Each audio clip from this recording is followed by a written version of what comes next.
Sip. Assalamualaikum warahmatullahi wabarakatuh. Waalaikumsalam warahmatullahi wabarakatuh. Apa kabar semuanya?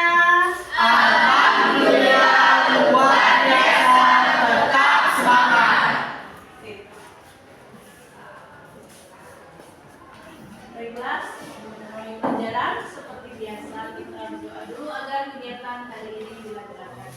Kita tahu kamu sebagai ketua memimpin doa. Oke, baiklah teman-teman, sebelum kita belajar sebaiknya kita berdoa menurut agama dan kepercayaan masing-masing. Berdoa, mulai.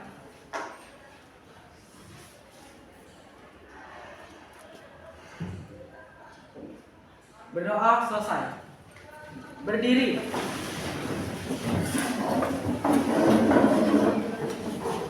Beri salam.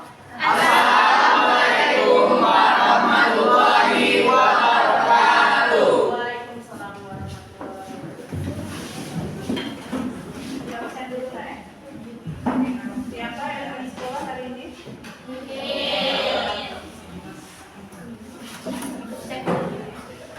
Sudah diisi daftar kematian kelasnya. Kalian mau menunjukkan apa kegiatan hari ini?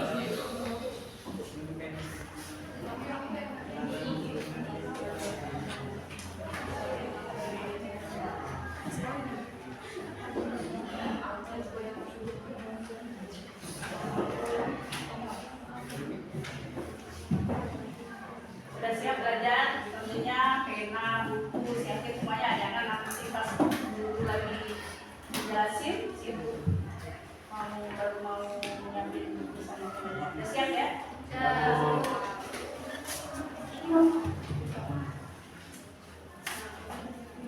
Baiklah, Ibu akan memberikan motivasi hari ini. Ada pertanyaan. Bagaimana perasaanmu ketika kamu diterima pekerjaan? Atau ada yang sedih karena harus berpisah dengan ayah beb? Senang dong ya, karena dengan apa? Bekerja, diadakan menjadi penghasilan kayak gitu kan. Tapi apakah semudah itu? Ini ada kata motivasi dari Anom. Jangan menunggu kesempatan, buat kesempatan itu sendiri. Jadi apa maknanya? Jangan hanya sekedar menunggu, ya. Tapi kita harus berbuat banyak dan cari kita ya.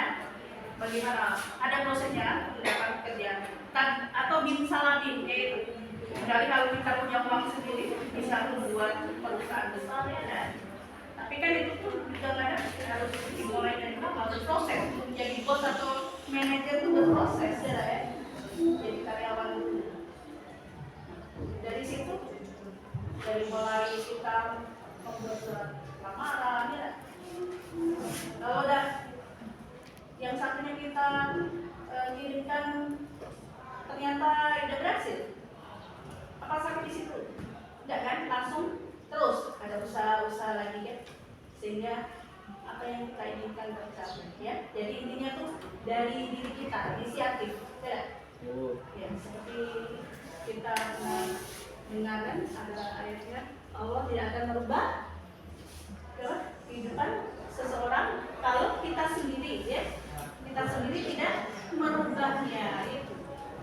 Ya jadi harus berusaha untuk menjadikan hidup lebih baik itu harus ada perjuangan, bukan hanya cuma sekedar apa kita nunggu hujan apa kalau udah dicari mana datang sendiri. Kalau kerjaan ingin dapat kerja yang bagus tapi kita berdiam diri tidak ada hasilnya kan, tidak mungkin. Jadi harus ada apa namanya perjuangan mendapatkan itu. Jadi jangan menunggu kesempatan, buat kesempatan itu sendiri, harus semangat dari sekarang. Jadi intinya kita harus bergerak. Ini ada sebuah ya presentasi perubahan upah buruh dan minimum menurut provinsi pada ini data terbaru nak Rata-rata persentase perubahan upah buruh dan upah minimum menurut provinsi, ya, lihat Februari 2001 sampai Februari 2023 terlihat dari berapa provinsi itu. Nanti ada pertanyaan. Nah, coba lihat dulu apa yang ada di dapat kalian ini.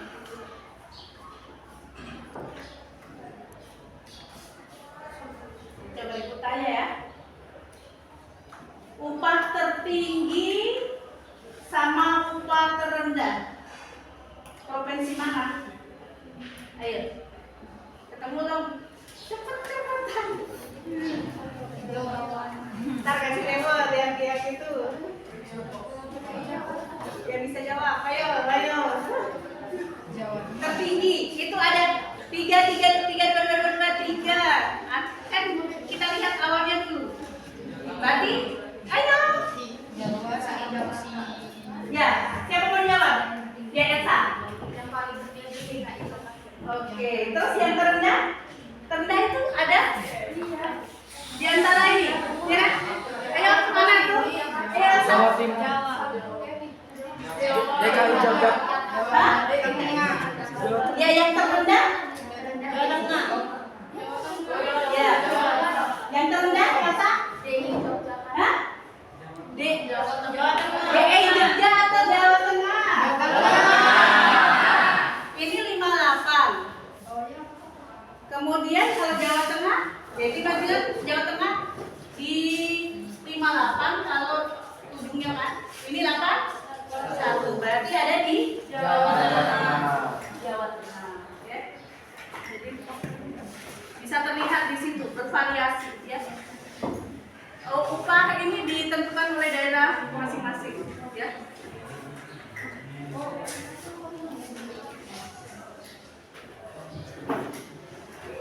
Jadi kita dapatkan ada pertanyaan kenapa itu berbeda-beda? Kenapa berbeda-beda? Karena dari daerah sama kok, tidak satu daerah dari misalnya untuk yang provinsi Palembang ya, sebagai ibu kota Sumatera Selatan, sama di Banyuasin ini sama enggak? Nah, itu jadi faktor untuk karena kenapa berbeda-beda. Kenapa di Jawa Tengah itu terlalu rendah? Karena di situ tidak banyak perusahaan kayak kita. Kalau di Sumatera ada batu bara, banyak tambangan kan, seperti kita ketahui tidak? Ada minyak kan, batu bara, yang di bambu ada timah dan lain sebagainya. Ini berhubungan dengan apa? Kalau upah dengan pendapatan, kemudian dari hasil apa? Dari kita bekerja. Jadi kalau semakin upahnya tinggi, berarti kesejahteraannya gimana? Tinggi juga sejahtera. Dan kebalikannya, kalau upahnya rendah, kalau upahnya rendah berarti larinya ke mana? Kesejahteraannya berarti kurang atau tambah? Kurang. Next. Itulah ya. Di sini ya, Ibu akan mempelajari lebih lanjut dari urusan pelajaran yang kemarin sambungan. Kalau kemarin tentang apa? Ya, tenaga kerja yang ada di Indonesia. Dan untuk pertemuan 2 ini kita akan mempelajari tentang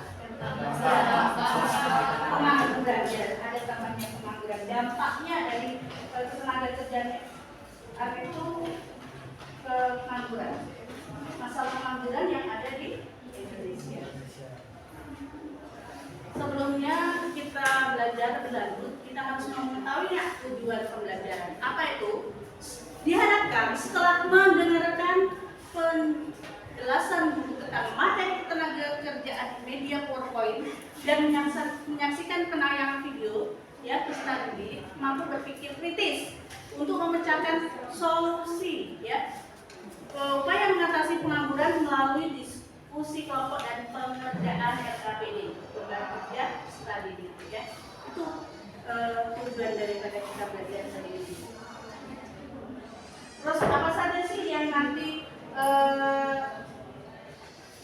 sampaikan pada hari ini ya, dan kegiatan ada tujuan itu tercapai ya. Yang pertama yaitu Ibu akan menjelaskan materi dulu ya, materi yang esensial yang penting-penting nanti, sehingga kalian ada wawasan untuk mendiskusikan tentang masalah pembangunan yang ada di Indonesia. Kemudian buka sesi tanya jawab yang kalau ada yang ingin ditanyakan. Kemudian nanti kita akan menayangkan video YouTube yang mana sebagai mengantar kalian untuk bisa berpikir dan mengamati video itu untuk menentukan jawaban pada saat nanti diskusi. Dan diharapkan nantinya setelah menyaksikan video tersebut nanti dalam mengerjakan diskusi itu bisa berjalan dengan baik.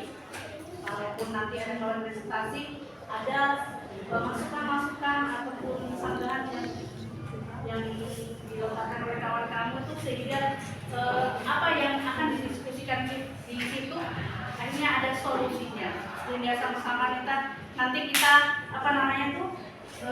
jadi lebih jelas lagi dengan apa itu masalah apa yang ada mengenai pengangguran yang ada di Indonesia ya. Jadi biar tahu lebih gamblang lagi ya, bagaimana solusi mengatasi pengangguran yang ada di Indonesia. Oke. Selanjutnya yaitu Ibu akan memberikan materi. Sebelumnya ada ini dalam belajar ini di kurikulum merdeka ini ada namanya P3 ya, penguatan profil pelajar Pancasila. Kalau P3 apa? Profil pelajar Pancasila. Kalau P5 ya ada penguatan ya. Jangan salah P5 dengan P3. Kalau hanya P3 itu apa? Profil pelajar Pancasila. Ada nilai gotong royong, benar, kritis dan kreatif. Diharapkan nanti gotong royong jelas pada saat kita diskusi nanti kan.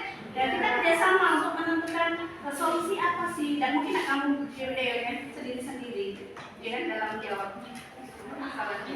Yang keduanya benar kritis. Jadi diperlukan pikiran kalian ya untuk berpikir kritis dalam menindaklanjuti atau menganalisa masalah itu, dan kreatif. Ya, pastinya diharapkan aktif semuanya nanti ya, jangan ada yang pasif ya. Saling mengangkat ide kreatif kalian. Oke, paham ya? Dampak masalah ketenagakerjaan, langsung saja. Masalah ketenagakerjaan tidak hanya berdampak pada individu atau kelompok tertentu, tapi juga pada perekonomian secara keseluruhan. Adapun beberapa dampak perekonomian kita ketahui ada beberapa hal. Di antaranya yaitu menurunkan pertumbuhan ekonomi ya. Masalah ketenagakerjaan dapat menghambat apa saja? Produksi, konsumsi, investasi, dan ekspor. Ya, ekspor yang merupakan komponen utama dalam PDB, produk domestik bruto. Kalau ada pertanyaan, apa itu PDB atau produk domestik bruto? Yaitu apa?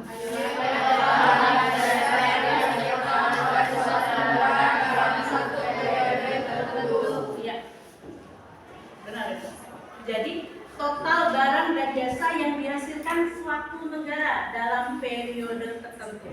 Jadi kesimpulannya nanti kalau semakin rendah PDB, berarti semakin rendah pertumbuhan ekonomi dan kebalikannya.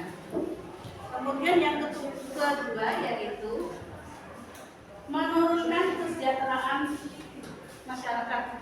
Menurunnya kesejahteraan masyarakat itu akan menimbulkan apa? Kemiskinan, ketimpangan, dan kriminalitas. Ya kan kalau masyarakat tidak sejahtera itu kan sering terjadi ya penjamretan, maling, rampok, ya kan banyak kejadian.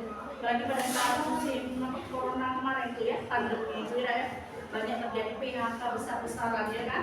Jadi daripada katanya itu laporan kalau kita mungkinnya masih beragama dan mungkin ya apapun yang terjadi harus jalan halal ya kan untuk menghidupi keluarga ya kan. Tapi ada yang jalan lintas karena apa? Daripada anak tidak makan ya mudah-mudahan kalau kita beriman dan mungkin lah tapi hal-hal yang terburuk kita lakukan ya. Banyak cara ya. Asalkan mau itu biasanya itu lari ke seseorang yang kurang imannya itu lah. Jadi hati ya halal haram hantar semuanya dilakukan. Nah, itu yang dari ada bagusnya ya. Yang mana otomatis sangat merugikan apa indikator untuk pencapaian itu? Yaitu diukur dari apa? Dari IPM. Apa IPM itu? Indeks perkembangan manusia. Ya, yang mencakup itu larinya kemana? Nak? Ke pendidikan, kesehatan, kesehatan. Jadi kesimpulannya kalau semakin rendah IPM berarti semakin rendah dan kebalikannya ya. Next. Nah, konsep pengangguran sekarang ya. Sebenarnya enak loh ini masalah yang dikupas tuntas karena ada di sekitar kita ya yang sering kita dengar dari tahun ke tahun inilah masalahnya. Pengangguran adalah apa? Sekelompok angkatan kerja yang tidak bekerja atau sedang mencari pekerjaan. Jadi posisi kalau misalnya tamat kuliah itu termasuk juga ini di sini dalam artian apa? Sedang mencari pekerjaan. Nah nanti ada apa namanya itu macamnya. Untuk lebih lanjutnya sudah ini kita bahas ya. Jadi di situ pengangguran dapat terjadi karena apa? Ya pastinya jumlah penawaran ya penawaran itu lebih besar daripada permintaan tenaga kerja. Hukum ekonomi berlaku. Dengan kata lain terjadi surplus ya atau kelebihan penawaran tenaga kerja. Ya. Hal ini disebabkan apa? Karena tingginya penduduk. Ini ya kalau ditanya penyebab pengangguran. Karena apa? Karena tingginya jumlah penduduk yang tidak diimbangi apa? Dengan ketersediaan lapangan pekerjaan dan sehingga menimbulkan apa? Ketimpangan pendapatan. Ya. Untuk mengenai jumlah pengangguran ini dapat dilihat dari BPS. Badan Statistik ya.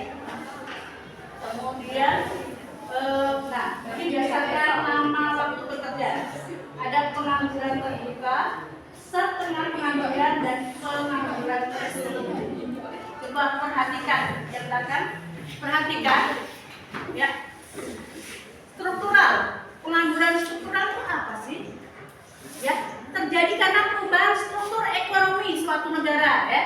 Misalnya dari perubahan agraris menjadi negara industri.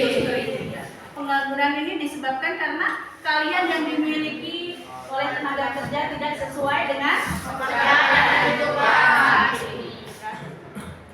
Ada yang ditanyakan dari penelitian ini?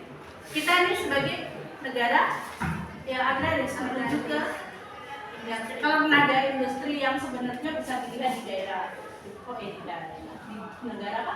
Jepang, Amerika, ya banyak negara-negara industri.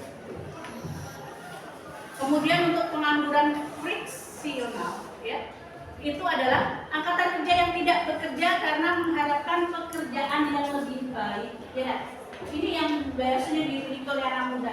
Ngapa itu sering kalau ditanya orang tuanya, kenapa berhenti kerja? Ini penghasilannya kecil. Padahal kata orang tua itu benar lah. Kamu tuh kalau sudah kerja tuh mantap. Karena apa? Untuk mendapatkan pekerjaan itu tidak mudah ya kan. Kemudian berproses ya. Nah, mau tiba-tiba langsung dapat gaji UMR kalau di Jakarta berapa? 49 tadi ya, 4,9 itu. Jadi ya harus berproses dulu. Jadi ibu lihat itu kenyataan yang ibu lihat ya pakai nafas sendiri itu di bank beton sini ya. Jadi berproses dia. Lihat dari apa satpam ya atau security. Dari security itu mata. Karena kalau pekerjaan bank itu lagi sibuk ya, maka pegawai bank yang dimintai tolong siapa? Security. Jadi bukan tidak mungkin security itu pintar lihai dalam komputer, dalam kerjaan bank. Itu sering terjadi. Dia sampai lembur dia ya kan. Dia kalau jaga, kalau misalnya di dasa aman kan, kok aku nak sign back di depan kain sampai ke tengah malam kayak itu kan, ya kan? Jadi itulah diajak oleh administrasinya. Jadi lama-lama dia tuh menguasai administrasi bank. Apa yang terjadi berapa tahun kemudian setelah itu jadi nasabah misalnya di BNI ya, kok security-nya beda kayak gitu. Begitu ibu lihat di paling kanan, ternyata sudah pakai baju bagian staff yang bagian apa namanya? Yang di bagian kantongnya lah, administrasinya, ya kan? Sedangkan yang security digantikan oleh orang baru, nah, kan berproses. Gitu. Makanya jadi jangan maunya tuh langsung ke tinggi ya, semuanya tuh ada proses. Ya, itu gambaran aja. Biar kamu kalau dapat pekerjaan kecil nanti atau masih ada tingkat rendahan tuh ya tinggal lagi meningkatkan kemampuan. Siapa tahu nanti kemudian diangkat lama-lama menjalani untuk kedudukan atau level yang tinggi juga. Kayak gitu maksudnya. Paham ya? Kemudian pengangguran siklis. Apa itu sih pengangguran siklis? Yaitu karena terjadi adanya penurunan kegiatan ekonomi ya, di mana pada saat permintaan barang dan jasa dalam perekonomian itu menurun ya. Hal ini memaksa perusahaan untuk memperhentikan bekerja atau adanya PHK. Ini sering kita temui yang baru-baru ini pada tahun kebelakang pada saat apa? Iya, pada saat pandemi berapa banyak tenaga kerja yang di PHK ya, dari pekerja kantor yang harus kemudian akhirnya dia tidak mau ini, yang pastinya kehidupan tetap berjalan kan, jadi harus keras otak bagaimana caranya, bukan langsung ke alih usaha, bukannya buka makan, usaha makanan, usaha jual online ya nah itu membuka kesempatan, kemudian yang pasti membuka lowongan baru. Berapa banyak ini apa namanya pekerja yang bagian kurir untuk mengantar barang ini kan, ya kemudian tempat mengantar barang itu lagi booming pada saat itu, ya kan? Itu akibat dari pandemi. Dan pada saat inilah yang kita lihat itu ya terjadinya apa namanya pengangguran siklis ini, ya karena apa? Karena kalau misalnya dia tidak menghentikan karyawannya, bangkrutnya akan berkepanjangan, tidak tahu kan? Namanya udah maunya kerja malah rugi.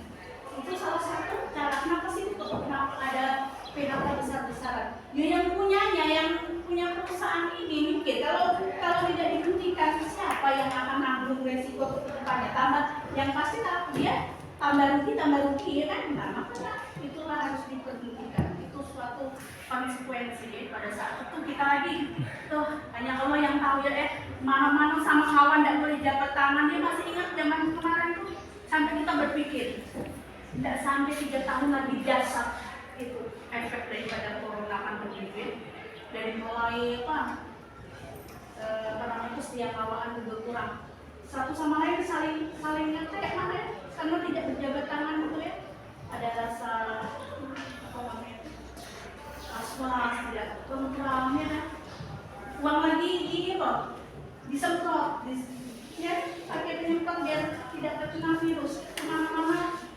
takut tertular. Jalan Palembang pernah itu di sepanjang jalan besar itu dari Ahmad Yani lengang karena adanya ketentuan jam malam sampai dibuat posting orang tiduran di jalan waktu itu kan tidak lihat di sosmed itu ya kan? Iya. Nah mudah-mudahan ini ya udah akan terjadi lagi. Cukup sekali pandemi itu. Yang ketiga tadi adalah pengangguran siklis. Sudah paham? Paham. Nah, buka sesi tanya jawab. Kalau seandainya apa yang dijelasin itu ada yang ditanyakan, apa sudah jelas semuanya? Ya, Pak Dwi.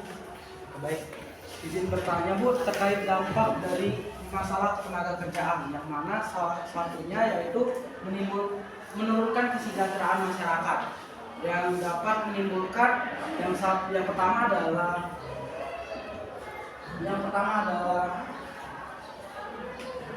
adalah kemiskinan, yang kedua ketimpangan dan kriminalitas. Ya. Nah, pertanyaan saya adalah apa sih yang dimaksud dengan ketimpangan? Ya. Atau sebelum Ibu jawab, ada yang mau bantu jawab? Ingat di materi sebelumnya adalah kesenjangan ekonomi. Kesenjangan adalah sama saja dengan ketimpangan. Ya. Keadaan di mana itu tidak seimbang. Ada yang kaya, ada yang miskin. Terus kemudian pendidikannya ada yang meningkat, ada yang tidak, kalau dicontohkan itu, ya. Jadi ketimpangan itu ada apa namanya itu? Ya, definisinya tuh sama dengan kesenjangan, ya, kesenjangan. Baik di bidang apa? Pendidikan, ya. Kalau di kota besar sudah kita ketahui pendidikannya tuh bagus, karena apa? Anak-anaknya dari awal tuh untuk IT-nya sudah diusahakan untuk ini apa namanya lebih tinggi. Karena apa? Dari apa namanya itu tingkat ekonominya kebanyakan rata-rata kalau orang di kota pendapatannya tinggi. Jadi anak dari usia dini itu sudah dikenalkan laptop. Bahkan kalau di sekolah tertentu wajib kan bawa laptop sebagai gantinya buku bentuk itu, ya. Jadi kerja dari situlah kerja tugas, jawabannya tuh dikirim, di situlah ada lembar itu. Kalau yang kayak ibu ikutin ya kegiatan PPG ini, LK-nya lembar kita ngisi kerjakan tugas tuh ada aplikasi khusus namanya LMS mengerjakannya di situ. Jadi semuanya ada di laptop itu lah, dari mendapatkan tugas di situ, kemudian mengerjakan tugas di situ lah semuanya, ya.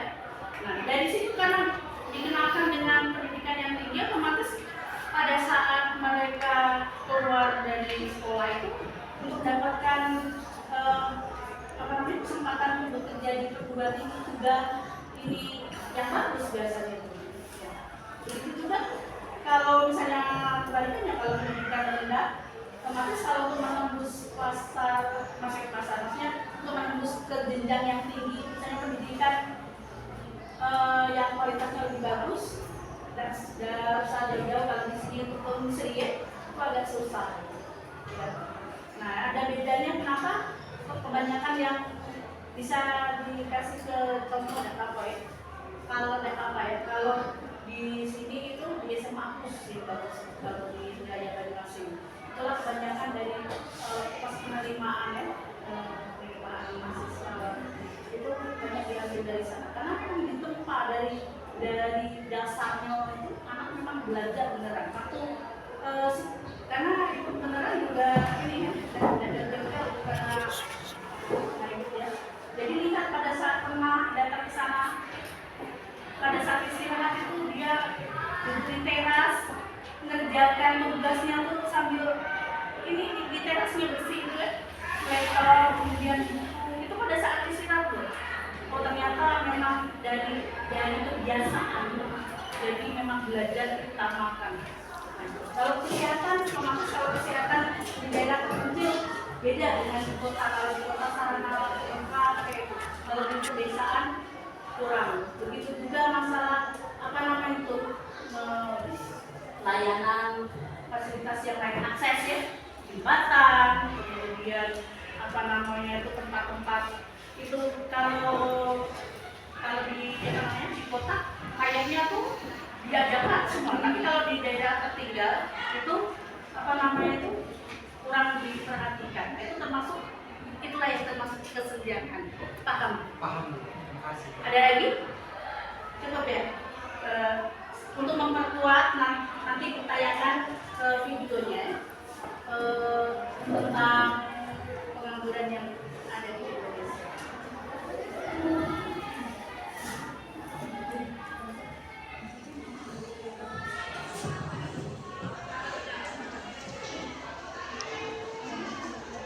Klik 2. Inggris ternyata gampang.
statistik, tingkat pengangguran terbuka di Indonesia mencapai angka 5,86% per Agustus 2022.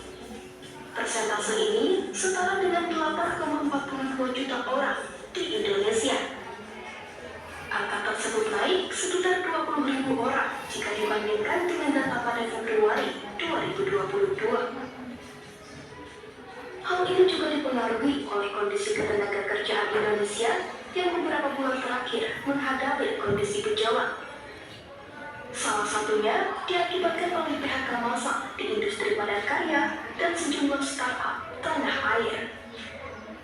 Tak hanya itu, berdasarkan kategori tingkat pendidikan, jumlah pengangguran tertinggi didominasi oleh lulusan sekolah menengah kejuruan atau SMK yang mencapai 9,42%. Persentase tingkat pengangguran tertinggi selanjutnya adalah lulusan sekolah menengah atas atau SMA sebanyak 8,57%. Kemudian disusul oleh lulusan SMP sebanyak 5,95% dan lulusan diploma atau S1 sebanyak 4,80%.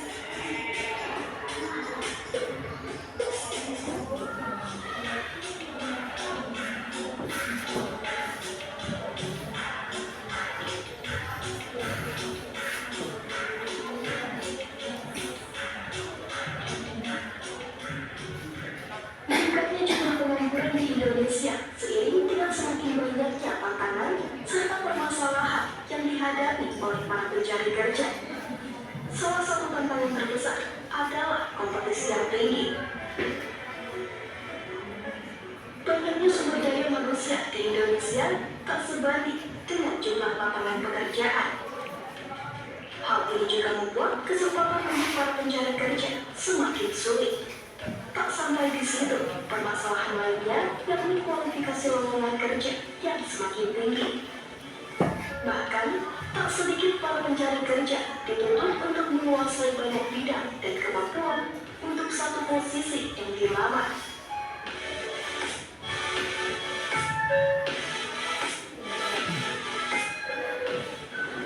Berbagai tantangan dan permasalahan yang dihadapi oleh para pencari kerja terus bermunculan. Lantas, bagaimana tanggapan pakar kebijakan publik dan akademisi hukum ketenagakerjaan?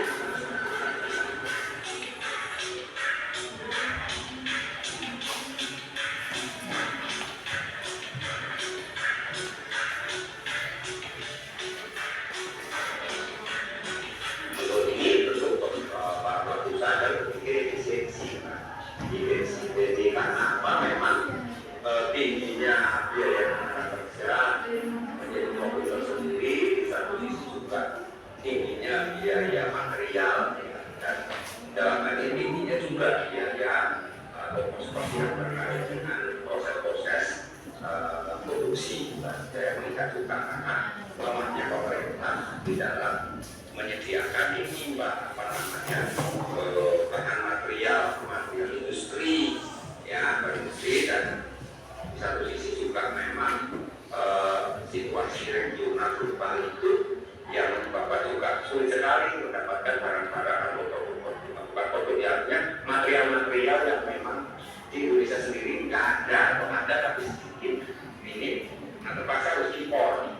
Nah inilah kemudian menyebabkan pemerintah sendiri inilah kesulitan. Jadi memang ini semua berseberangan dari sisi aspek kebijakan itu sendiri yang menyebabkan para pelaku usaha akhirnya mengambil cara dengan menggabungkan pekerjaan-pekerjaan yang seharusnya diisi oleh tenaga kerja SDM resources yang jumlahnya lebih dari satu, tapi kemudian ini hanya dibutuhkan untuk satu saja.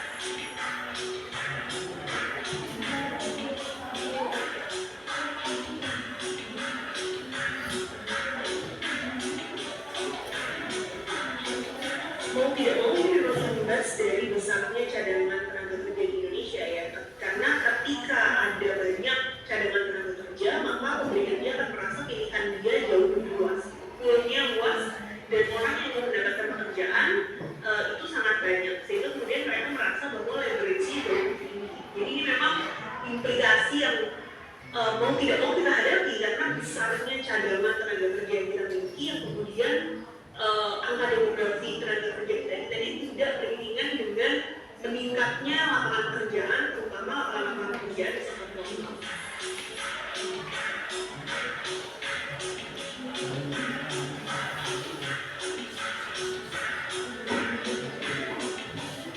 sebenarnya kalau kita mengacu pada aturan normatif, maka yang seharusnya diberikan perusahaan, yang wajib diberikan perusahaan itu memang ya sesuai dengan standar aturan undang-undang ketenaga kerjaan. Karena kan memang hukum ketenaga kerjaan itu kan sifatnya privat publik ya, jadi ada hal-hal yang privat yang disepakati oleh kedua pihak, ada juga hal yang sifatnya publik, dan sifatnya publik ini tadi yang diatur dalam undang-undang ketenaga kerjaan. Dan hal yang bersifat publik dan diatur dalam undang-undang ketenaga kerjaan itu sebenarnya memang minimum requirement aja, jadi dia adalah batas minimum agar seseorang itu bisa tetap hidup layak. Maka kemudian yang diatur adalah kewajiban perusahaan untuk membayar UMR, kewajiban perusahaan untuk memberikan upah lembur kalau misalnya di luar jam kerja. Jadi memang yang diatur sebatas itu. Jadi apakah kemudian ada kewajiban perusahaan untuk memastikan bahwa ketika kualifikasi tinggi maka prestasi juga tinggi? Frankly speaking, secara normatif tidak ada, karena itu menjadi keputusan yang sifatnya privat dalam ketenaga kerjaan. Jadi hal yang kemudian disepakati oleh kedua pihak. Yang diwajibkan oleh aturan ketenaga kerjaan yang kita miliki sekarang adalah batasan minimum yang sudah diatur oleh undang-undang ketenaga kerjaan.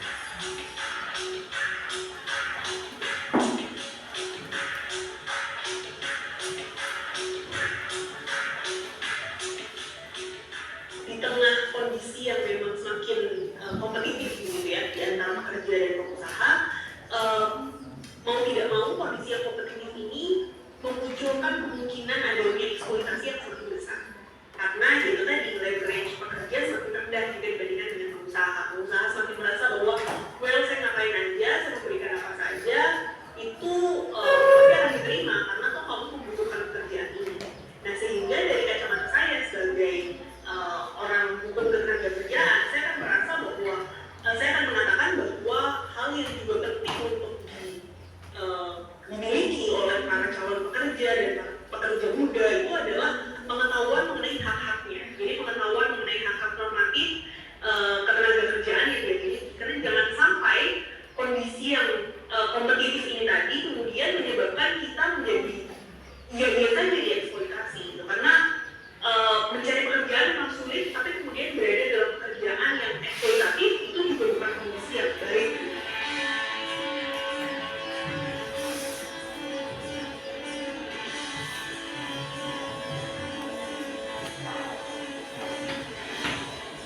Maksud tingginya jumlah pengangguran untuk menjadi tantangan tersendiri, terutama bagi pemerintah pusat dan daerah. Jika hal ini tidak diatasi, tentu akan berdampak pada sejumlah sektor, terutama perekonomian. Kita berharap pemerintah terus melakukan upaya untuk meningkatkan jumlah pengangguran di Indonesia saat ini. Dari Jakarta, Pramudia Berita, dari Indonesia, Kompas.com, Cermin Dunia.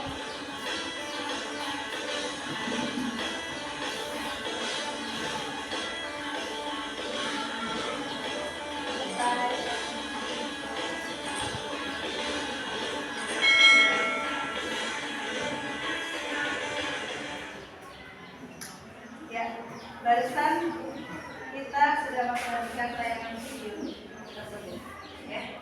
Dari tayangan kita bisa memberikan kesimpulan, jangan bisa. Termasuk di antara pengangguran yang didapat dari data tadi ada 4 golongan SMA, SMK, SMA, SMP dengan diploma. Mana yang paling tertinggi dan mana yang paling rendah? Siapa bisa jawab?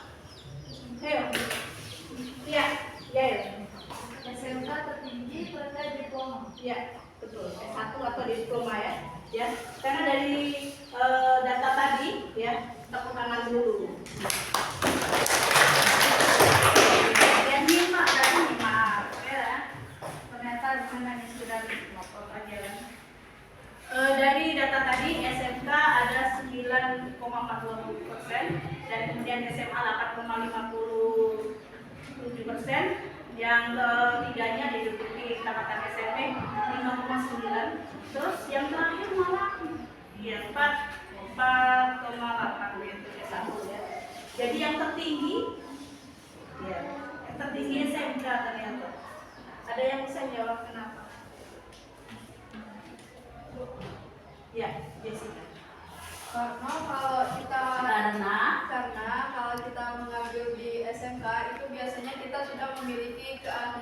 dan keahlian itu bisa langsung kita berikan kepada sesuatu atau perusahaan atau semacam tempat pekerja yang akan kita inginkan, dan di situ bisa langsung kita tunjukkan skill kita sehingga penerima kerja tersebut bisa langsung menilai pantas atau tidak.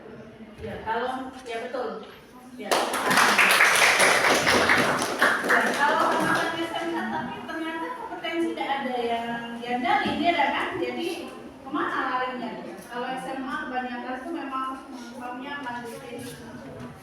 Ya, SMA, SMP menduduki peringkat ketiga dan terakhir ada di satu sama satu karena memang mereka mempersiapkan.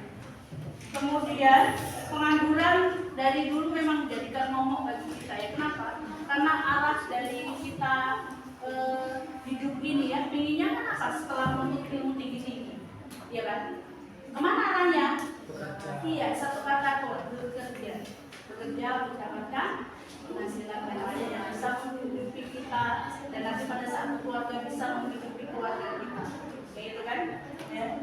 Jadi kita bisa lihat dari pengangguran yang didapatkan 2,8 juta yang ada di Indonesia ini ya, termasuk tinggi dong, ya, termasuk tinggi. Karena apa tadi? Karena penawaran itu ya, lebih besar atau lebih kecil daripada permintaannya? Nah, ya penawaran. Nah, ya, untuk kesempatan untuk kerja itu lebih sedikit atau banyak yang bekerjanya itu. Penawaran lebih besar dari permintaan pekerja. Jadi intinya ini dari berbagai macam tentang pengangguran yang ada, inilah yang akan kita bahas. Oke, kita diskusikan hari ini. Silakan. Ada sebelumnya ada pertanyaan lain sebelum langsung kita bentuk nanti menjadi kita kelompok aja ya. Seperti biasa satu, ya siap? Ambil kawan-kawan. Jessica 2, Ibu 3, 4 ya, 4 Ibu. Kalian nanti biar kamu tahu. Tugas mandiri, ya. Coba. Setelah menyaksikan tayangan video, ya, tentang pengangguran di Indonesia, nah judulnya aja didominasi lulusan SMA hingga sarjana. Ini penyebabnya adalah bisa dilihat tadi adalah dari channel YouTube kompas.com. Kita bentuk berapa? 6 orang dalam satu kelompok ya. Jadi ada 5 karena jumlahnya 30. Kebenaran dari semua nihil ya. Kemudian diskusikan bersama kelompoknya masing-masing mengenai apa saja solusi upaya untuk mengatasi pengangguran dan gagasan-gagasan yang sudah dikumpulkan melalui diskusi dibuat di lembar portofolio. Sekarang Ibu bagikan saja. Nanti Ibu kasih waktu 10 menit. Cukup ya untuk mendiskusikan. Tolong dioper. Jangan lupa anggotanya dituliskan ya. Dituliskan dulu nanti lupa. Sudah ngumpul, tidak tahu dari kelompok mana. Silakan dari sekarang.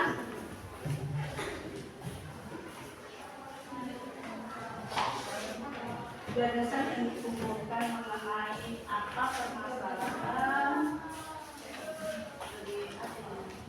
solusi ya, solusi untuk mengatasi pengangguran yang ada di Indonesia. Silakan 10 menit dari sekarang. Sambil kamu mengerjakan, Ibu lihat keaktifan kalian. Bukan lihat saja, sambil bawa daftar penilaian. Kalau yang aktif mengajukan argumen, gagasan, ya. Nah yang diam saja berarti nilainya kecil. Oke, siap ya? Mana lembar penilaiannya?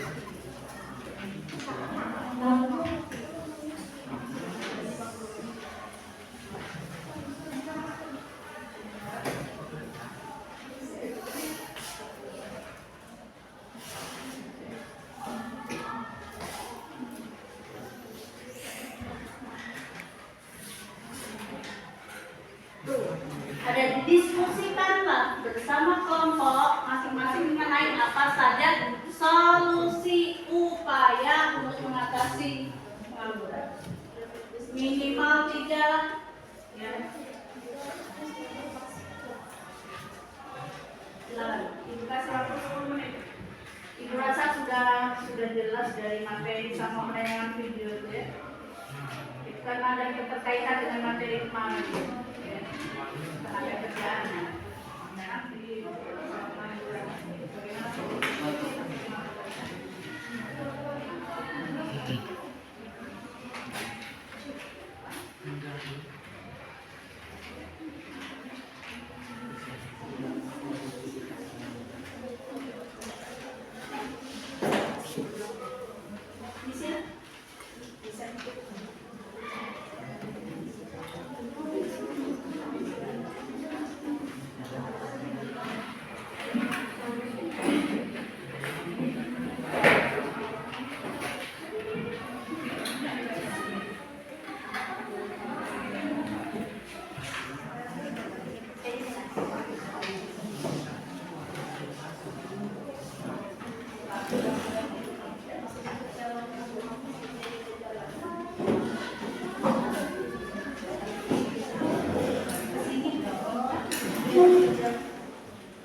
jangan dia yang nulis, dia yang mikir, sama-sama ya.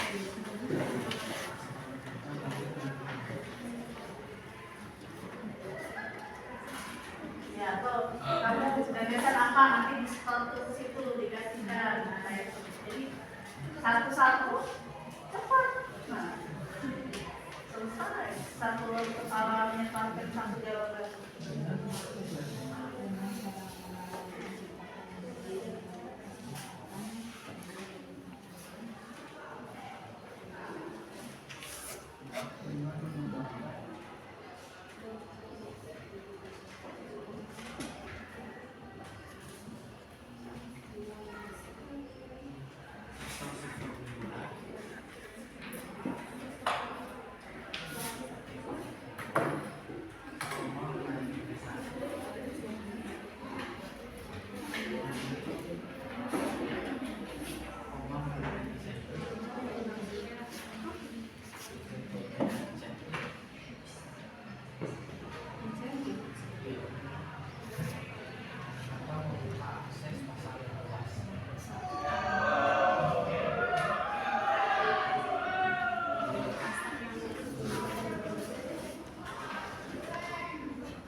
minat dan kemampuan.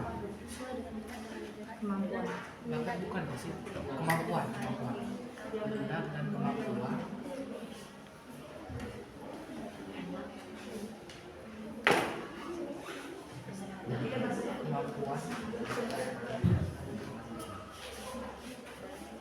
yang dimiliki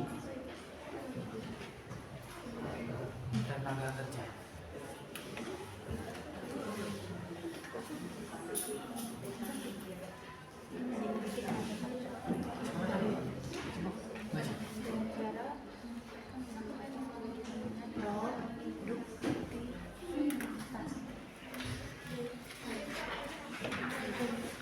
Peningkatan efisiensi alokasi tenaga kerja kan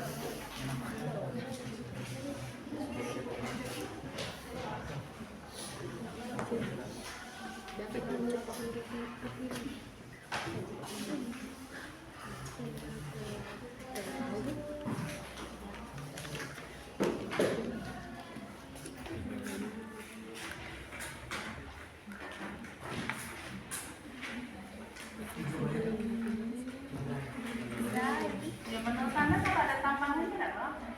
boleh. Ayo sedikit.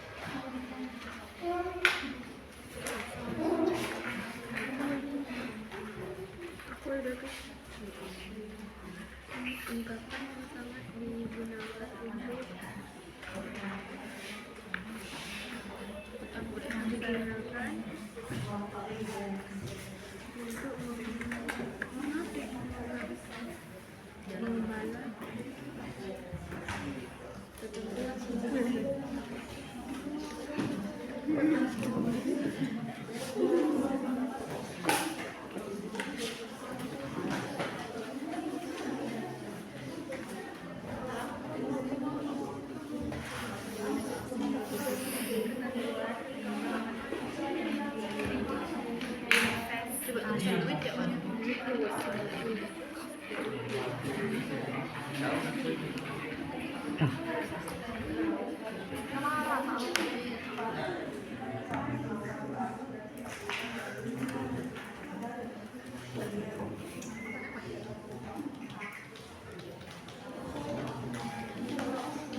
Jangan mentang-mentang minimal 3 tidak. Kalau misalnya ada lagi waktu masih ada lagi, ya tambahkan ya mas. Satu lagi.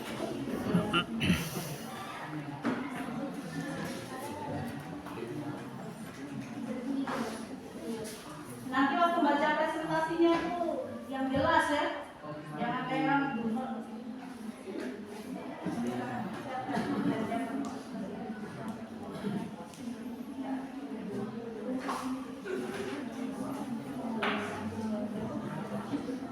Ya suaranya harus jelas ya. Siapa yang mau baca dulu?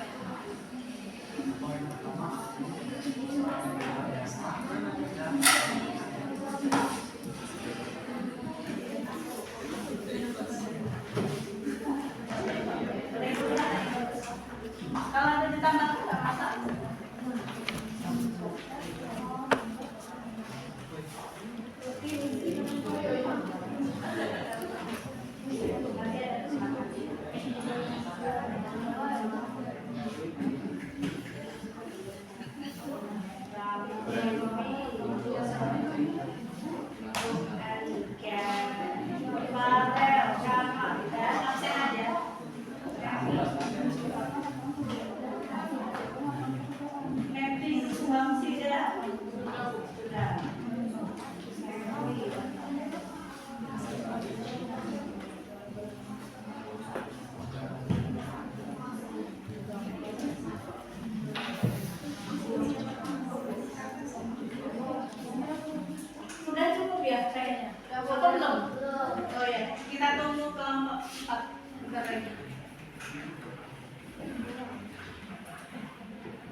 Sudah belum?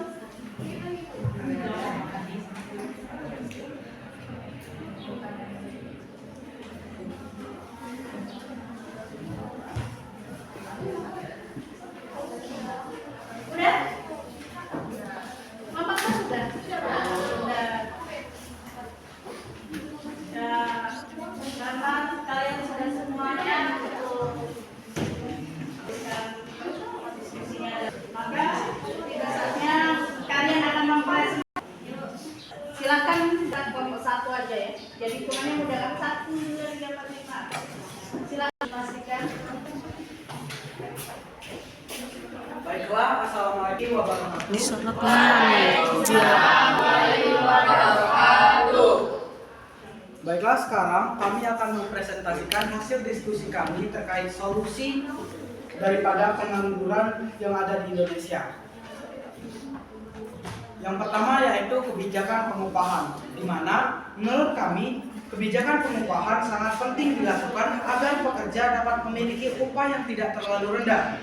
Karena jika upah terlalu rendah, hal tersebut dapat mengurangi keinginan atau minat untuk bekerja.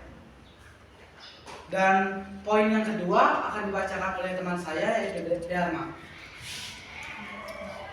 Poin kedua yaitu meningkatkan kuantitas lapangan pekerjaan dengan cara menciptakan lebih banyak kesempatan kerja bagi tenaga kerja dengan mengembangkan sektor-sektor unggulan, menarik investasi, memberikan insentif atau membuka akses pasar yang luas.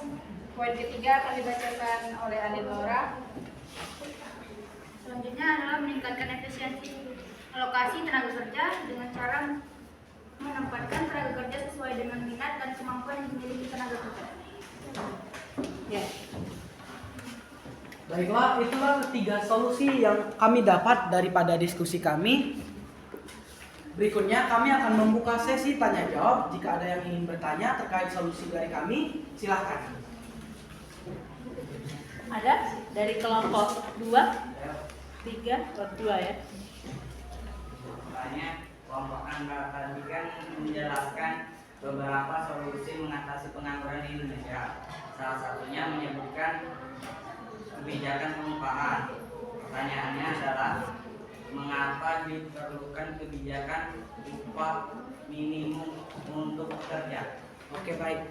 Terkait pertanyaan tersebut, izinkan kami diskusi terlebih dahulu.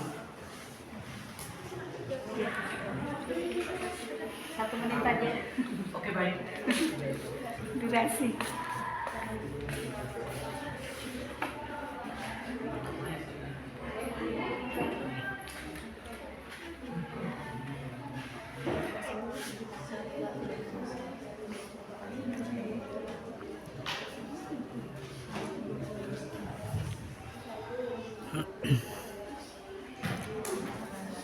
Oke, baik. Setelah kami diskusi, kami mendapatkan 3 jawaban untuk pertanyaan tersebut. Yang pertama yaitu menjamin penghasilan pekerja sehingga minat dari tenaga kerja tersebut lebih ingin bekerja di sebuah perusahaan tersebut. Yang kedua yaitu meningkatkan produktivitas ketenaga kerjaan, di mana jika gaji ataupun upah yang dia dapat tinggi, maka produktivitas dia bekerja akan lebih tinggi pula. Dan yang ketiga yaitu mengembangkan dan meningkatkan perusahaan dengan cara-cara produksi yang lebih efisien. Itulah 3 jawaban dari kami. Apakah sudah jelas kelompok 2? Izin menyanggah. Berbicara tentang menjamin penghasilan pekerja sehingga tidak lebih menurun tingkat suatu upah. Jika Anda diinterview dan dilontarkan pertanyaan, Anda menginginkan gaji berapa? Apa jawaban yang Anda berikan? Oke, baik. Mungkin terkait pertanyaan tersebut, silakan terkait pertanyaan tersebut, izinkan kami diskusi terlebih dahulu. Atau langsung menurut apa kata Pandu, kawannya ikut karena itu menurut Anda ya? Oke. Menurut saya cara untuk mendapatkan hasil daripada pertanyaan Revina tadi adalah ada 2 opsi. Yang pertama, mohon izin Pak, terkait gaji saya harus melihat benchmark nilai pasaran terlebih dahulu. Dengan hal itu, untuk jawaban saya terkait penentuan gaji saya mungkin akan dipisah dan dilihat setelah wawancara ini. Dan untuk yang opsi kedua yaitu berdasarkan pengalaman dan skill yang saya punya, menurut saya kisaran gaji yang harusnya saya dapat yaitu sekitar 3 juta sampai dengan 5 juta. Karena hal tersebut sesuai dengan apa yang saya miliki berdasarkan skill dan kemampuan yang saya punya untuk memberikan intensitas dalam perusahaan ini. Baiklah, itulah jawaban dari saya. Ya baiklah ya, Ibu akan mengetahui sedikit ya. Bagus jawaban dari Pandu. Boleh? Kalau misalnya ada pertanyaan kayak itu, jangan kasih nominal lah. Kasih tahu kayak ini, itu berdasarkan apa yang kinerja saya dan kompetensi saya setelah saya bekerja. Saya tidak kayak itu. Jadi kalau kita yakin, otomatis dari perusahaan juga akan memberikan gaji sesuai dengan kerja kita ya. Jadi nanti biarlah dari perusahaan yang akan menilai kompetensi kita kerja gimana sih, kayak gitu. Oke? Paham sampai di sini ya? Paham. Tangan dulu.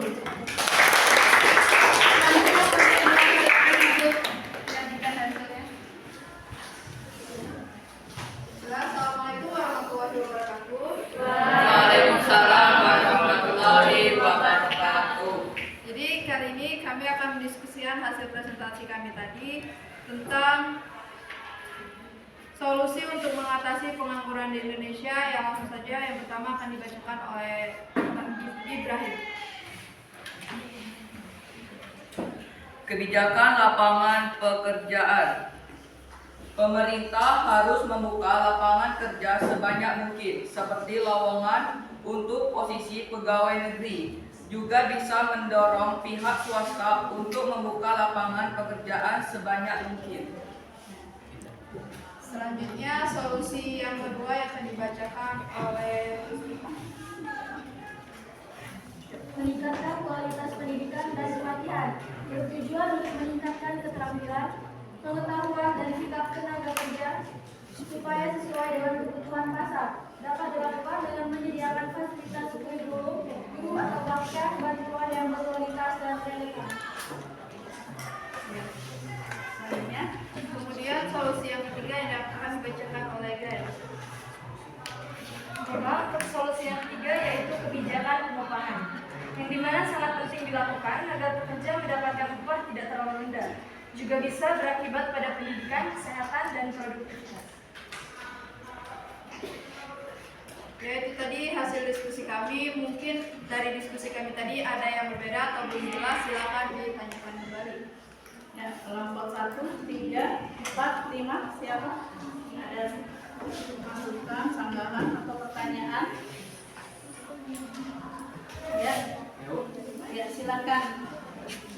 Baik, kelompok Anda tadi menjelaskan beberapa solusi upaya untuk mengatasi pengangguran di Indonesia. Menurut Anda, apa keuntungan yang akan diperoleh apabila tingkat pengangguran mengalami penurunan? Bisa diulang lagi dong? Kelompok Anda tadi menjelaskan beberapa solusi upaya untuk mengatasi pengangguran di Indonesia. Menurut kalian, apa keuntungan yang akan diperoleh apabila tingkat pengangguran mengalami penurunan? Baik, karena yang dipertanyakan tadi menurut kalian, jadi kami akan diskusikan bersama-sama tadi.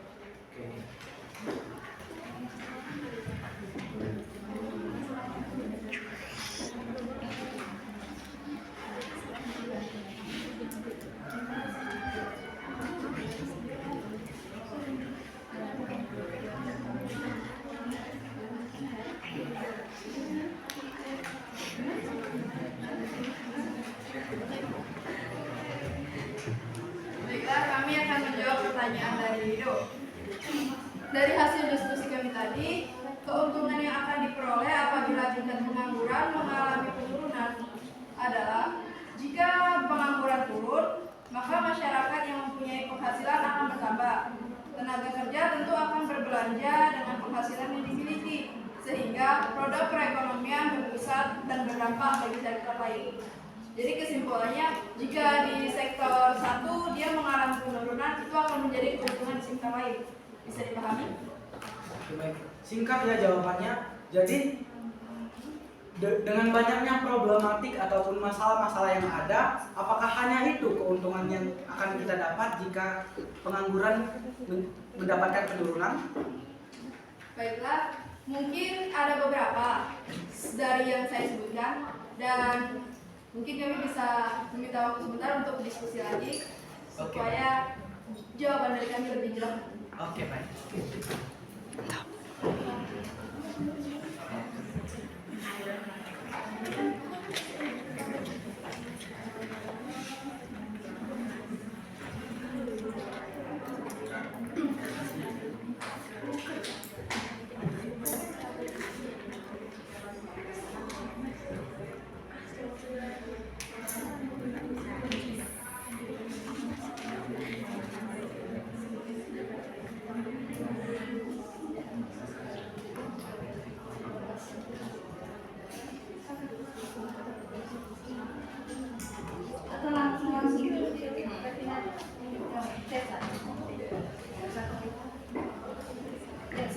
Baik, jika menurut kalian jawaban kami tadi terlalu singkat, berdasarkan diskusi kami mencoba merincikan lagi ke 8 beberapa poin keuntungan yang akan diperoleh apabila tingkat pengangguran mengalami penurunan, yaitu yang pertama, penurunan tingkat kemiskinan. Dengan lebih banyak orang mendapatkan pekerjaan, tingkat kemiskinan cenderung menurun. Yang kedua, peningkatan kesejahteraan individu. Hal ini meningkatkan kesejahteraan dan keamanan finansial individu serta keluarganya. Yang ketiga, stabilitas sosial dan keseimbangan ketenagakerjaan.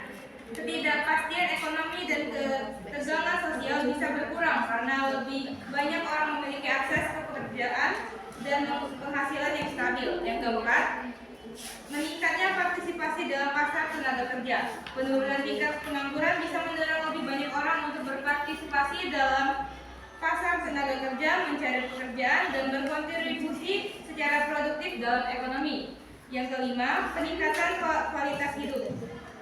Hal ini meliputi aspek seperti kesehatan, pendidikan, akses terhadap layanan kesehatan, perumahan yang layak, dan mobilitas sosial. Yang terakhir dan keenam, peningkatan pendapatan dan pajak. Dengan lebih banyak orang yang bekerja, pendapatan nasional meningkat yang juga bisa meningkatkan penerimaan pajak bagi pemerintah. Apakah sudah jelas? Jelas. Bagus, sangat komplit. Penjelasan itu sudah komplit ya. Intinya kalau banyak yang bekerja, banyak yang bayar pajak, pajak kita banyak dapat, berarti larinya kemana? Kesejahteraan dong, ya kan? Jadi rakyat akan menjadi sejahtera kalau semakin banyak orang yang bayar pajak. Itu oke. Silakan untuk selanjutnya kelompok 3.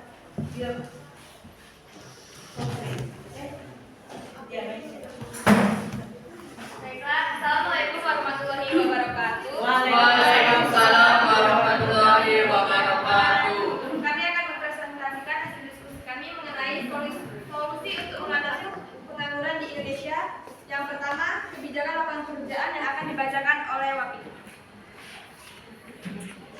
kebijakan lapangan pekerjaan. Pemerintah harus membuka lapangan kerja sebanyak mungkin. Misalnya pemerintah membuka lowongan pekerjaan posisi pegawai negeri. Selain itu, pemerintah juga bisa mendorong pihak swasta untuk membuka lapangan pekerja sebanyak mungkin. Yang kedua akan dibacakan oleh Gita. Yang kedua, kebijakan pengupahan. Kebijakan yang satu ini juga sangat penting dilakukan agar pekerja mendapatkan upah tidak terlalu rendah. Upah yang terlalu rendah bisa berakibat pada tingkat pendidikan, kesehatan, dan produktivitas dalam bekerja. Yang ketiga akan dibacakan oleh Putri. Meningkatkan investasi bagi perusahaan untuk membuka usaha-usaha baru. Dengan begitu, penyerapan tenaga kerja dapat dilakukan oleh perusahaan.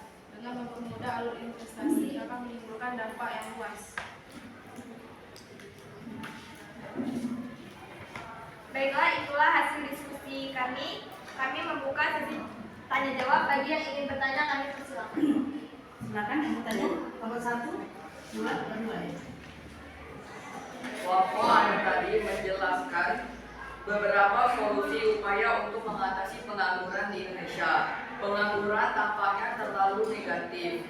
Pertanyaannya, dapatkah kalian temui dampak positif dari adanya pengangguran? Terima kasih. Wah, Atas tepuk tangan dulu. Ada yang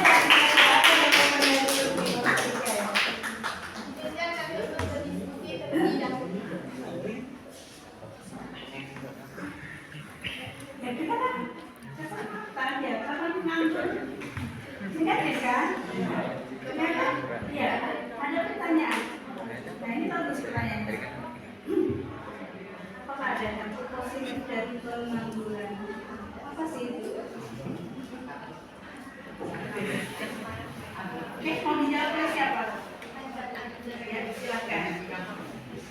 Terima kasih atas pertanyaannya. Baiklah, saya akan menjawab pertanyaan dari kelompok kalian. Menurut kelompok kami, dalam pengangguran terdapat hal yang positif. Sebab hal tersebut membuat seseorang lebih berani untuk mengambil resiko dan dapat mencoba hal-hal baru dan belajar dari pengalaman.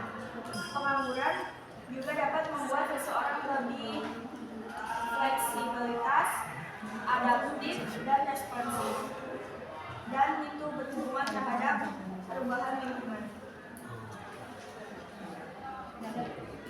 Jelas? Nah, ya itulah jawaban dari itu Jatuh ya.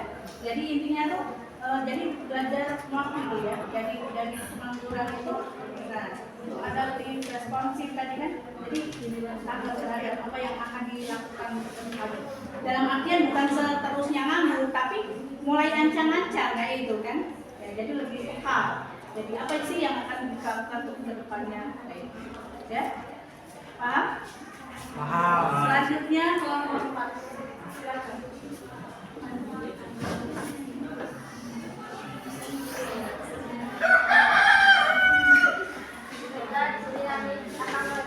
Diskusikan tentang solusi untuk mengatasi pengangguran di Indonesia yang akan dibacakan oleh Siti Alika. Solusi untuk mengatasi pengangguran di Indonesia. Pertama, perencanaan tenaga kerja makro. Alasan dan penjelasannya adalah perencanaan tenaga kerja yang sistematis dengan menggunakan tenaga kerja secara optimal, produktif, guna merangsang pertumbuhan.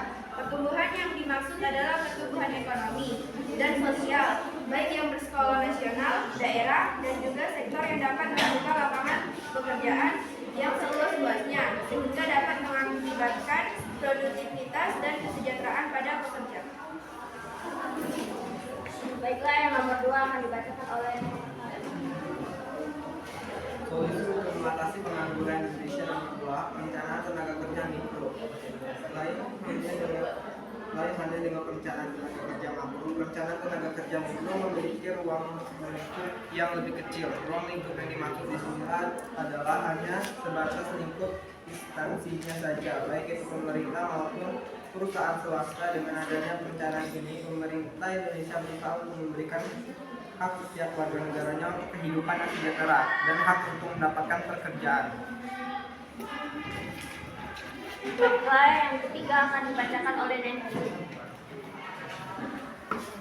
Kebijakan pendirian melalui pendidikan dan juga latihan diharapkan bisa meningkatkan kemampuan tenaga kerja dengan baik dalam hal keterampilan, pengetahuan dan juga sikap yang baik.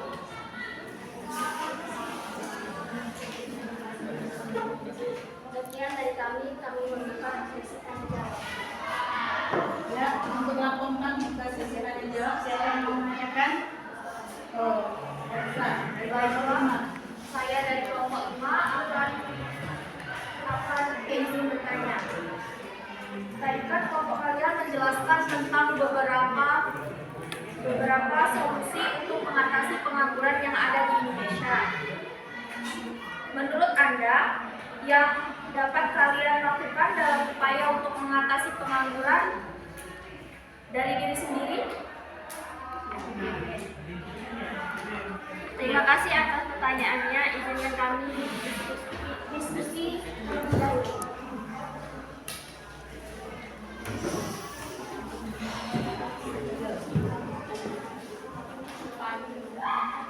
Baiklah, saya sebagai perwakilan dari kelompok 4 akan menjawab pertanyaan dari saya.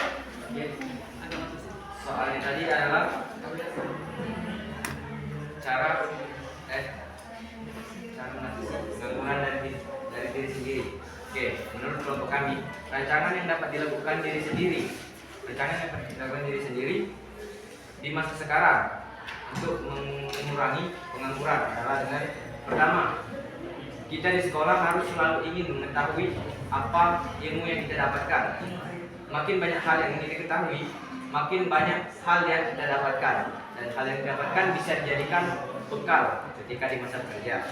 Kedua, selain ilmu pengetahuan, keterampilan dan kompetensi yang diperlukan di dunia kerja harus dibentuk dengan membekali diri dengan mengikuti banyak kegiatan aktivitas di sekolah yang sangat bermanfaat, misalnya kegiatan OSIS, pramuka, dan ekstrakurikuler lainnya. Ya, bagus sekali. Tepuk tangan.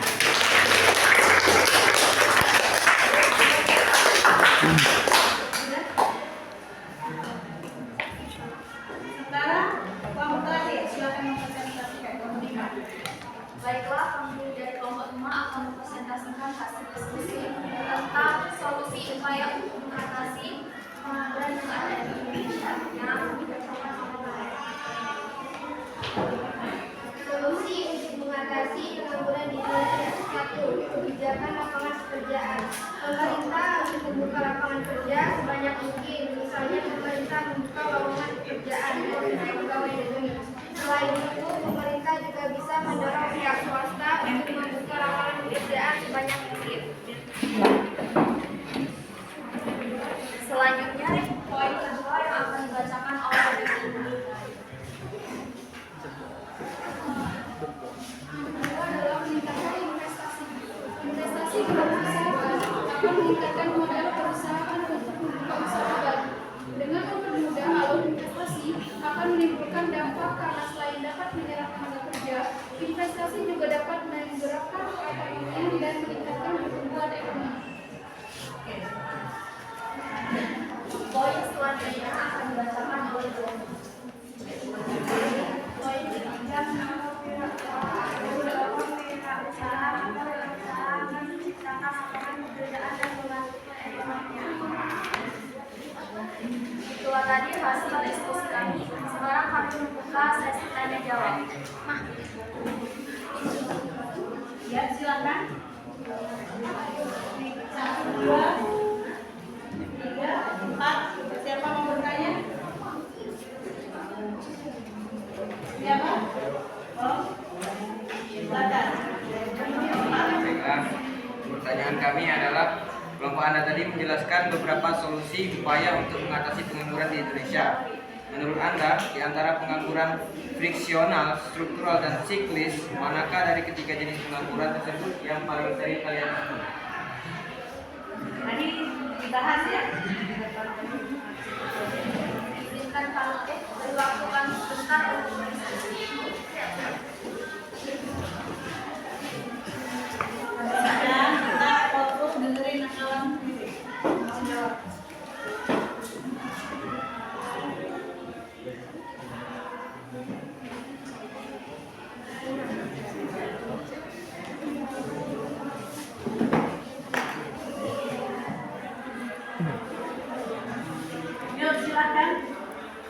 Kemudian siapa? Revina. Baiklah, saya akan menjawab pertanyaan dari Bapak.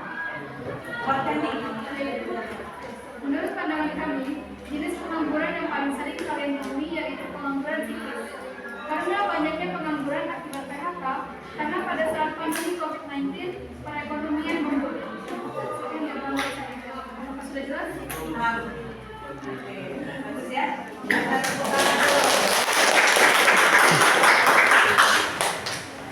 Itulah jawaban dari kalian ya.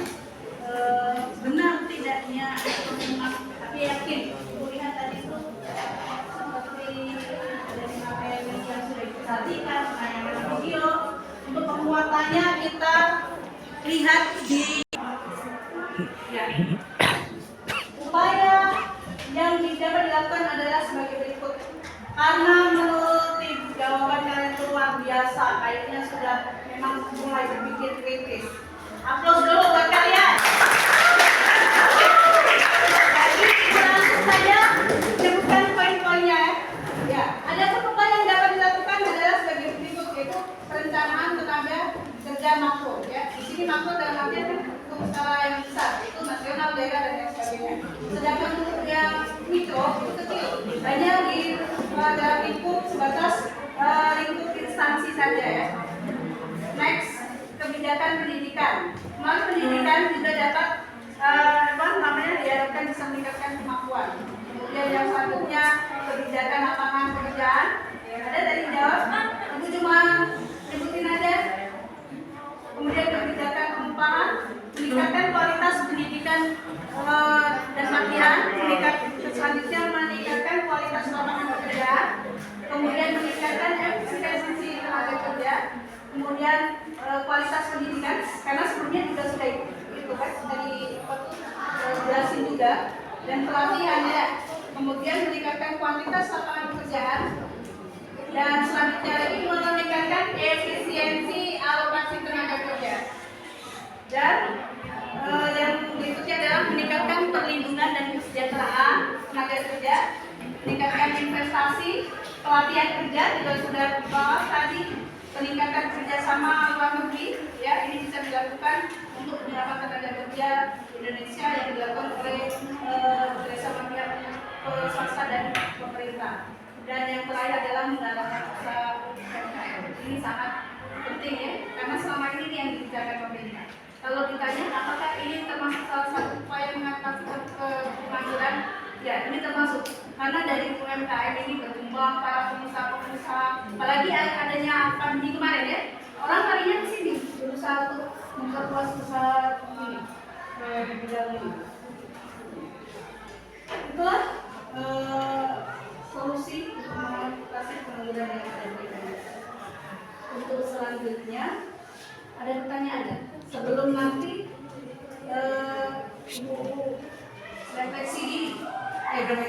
refleksi kalian untuk seberapa sih sudah menyerap materi untuk masalah solusi pengangguran yang ada.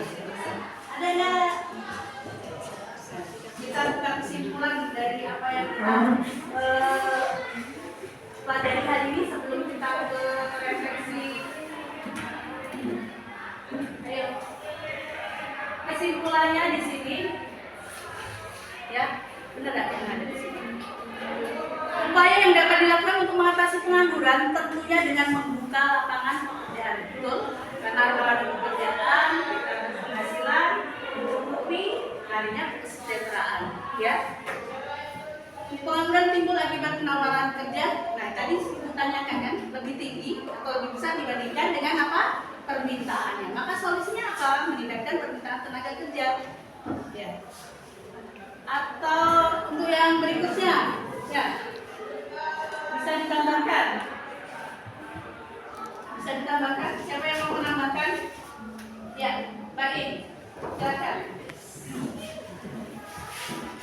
Sebagai generasi muda dapat mengambil suatu pelajaran terpenting untuk semakin terpacu berjuang untuk belajar bersungguh-sungguh dan mengasah kemampuan, karena dengan cara tersebut tingkat pengangguran dan permasalahan ketenagakerjaan dapat diminimalisir Dan kalau suatu saat nanti kita menjadi seorang pemimpin di negara tersebut, kita dapat bijaksana mengelola ekonomi yang baik untuk memajukan kesejahteraan sesuai tujuan negara tersebut.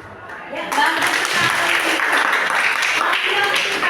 Kalau saat itu menjadi kenyataan ya, doain ya nih dan yang lainnya ya. Semoga kalau telah menjadi pemimpin dan sudah tahu apa yang dilakukan untuk negara ini. Amin. Suatu berupa pekerjaan positif ataupun kegiatan positif, oke? Sampai di sini. Kalau tidak ada pertanyaan langsung kasihkan apa namanya refleksi untuk mengukur kalian. Pelajaran yang sudah dikasih hari ini tuh bagi kalian kira-kira gimana? Kalau bisa menjawab pertanyaan yang dikasihkan berupa soal esai ya, berarti bagus untuk mengukurnya. Ya, langsung saja. Sebelumnya tolong hasil portofolio dikumpulkan. Sini ke depan. Tolong nanti bantu ini untuk membagikan soal esai. Cukup ya 1, 2, 3, 4, 1.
Ada yang lebih? Ada yang lebih ya? Lebih. Sini tolong itu admin dari.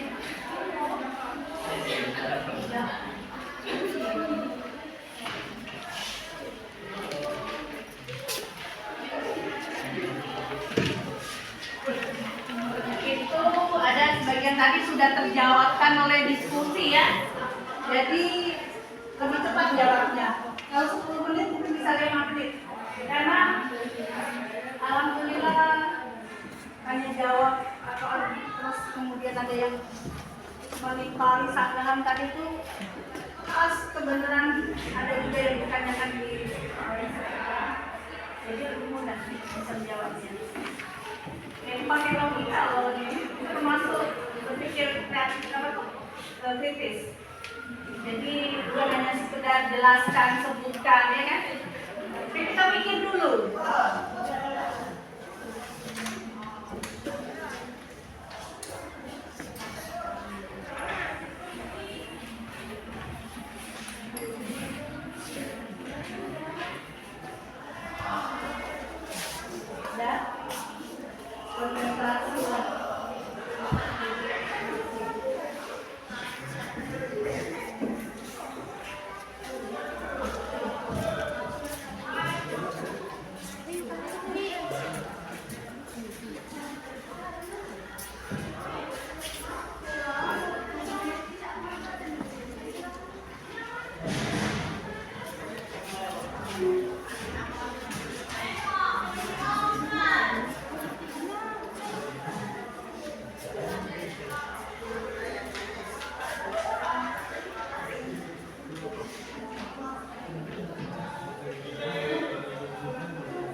Lambat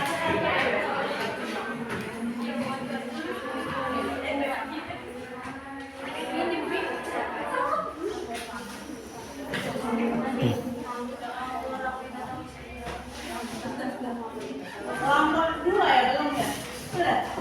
Sudah? Sudah, Bu. Alhamdulillah. Alhamdulillah.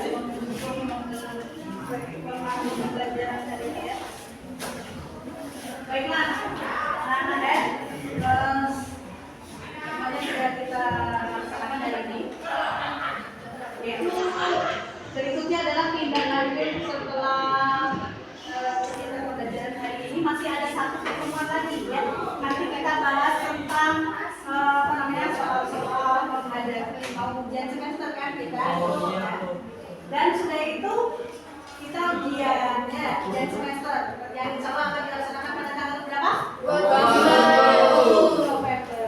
Sudah terasa kan? Tiba-tiba lah pergantian semester itu lagi.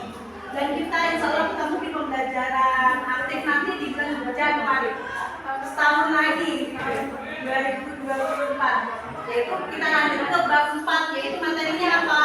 Yaitu tentang inflasi ya, inflasi.